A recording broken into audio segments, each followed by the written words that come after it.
પોરબંદરમાં ચોરીના ગુનામાં 16 વર્ષથી નાસ્તા ફરતા ગેઝેટ પ્રસિદ્ધ આરોપીને પકડી પાડતી પોલીસ। પોરબંદર પેરોલ ફ્લો સ્કોડે ચોરીના ગુનામાં છેલ્લા 16 વર્ષથી નાસ્તા ફરતા અને ગેઝેટમાં પ્રસિદ્ધ થયેલા એક આરોપીની ધરપકડ કરી છે।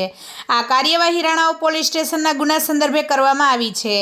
આરોપી કેન્દુ ઉર્ફે માનસિંગ નાકિયા અજનાર વિરુદ્ધ રાણાઓ પોલીસ સ્ટેશનમાં આઈપીસી કલમ 457, 380, 114 મુજબ ચોરીનો ગુનો નોંધાયો હતો। તે ત્યારથી ફરાર હતો। તેને ગેઝેટ પ્રસિદ્ધ નાસ્તા ફરતા આરોપી તરીકે જાહેર કરાયો હતો। ટીમને ગુપ્ત માહિતી મળી હતી કે આરોપી માનસિંગ કેન્દુ નકૈયા, જે મૂળ મધ્યપ્રદેશના અલીરાજપુર જિલ્લાના જોબટ ઉદયગઢ તાલુકાના છોટી ઉતી ગામનો વતની છે, તે હાલ તેના વતનમાં જ છે। આ માહિતીના આધારે પોલીસે તેની ટીમ લઈ તેને ઝડપી પાડ્યો હતો। ધરપકડ બાદ આરોપીને વધુ તપાસ માટે રાણાઓ પોલીસ સ્ટેશનને સોંપવામાં આવ્યો છે।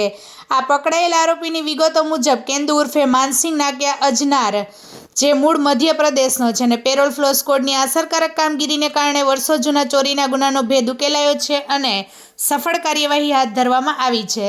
રિપોર્ટર સિદ્ધાર્થ બુદ્ધદેવ, રાણાવાવ। વધુ સમાચાર જોવા માટે અમારી યુટ્યુબ ચેનલને સબસ્ક્રાઈબ કરો અને અમારા ફેસબુક પેજ અને ઇન્સ્ટાગ્રામ પેજને ફોલો કરો।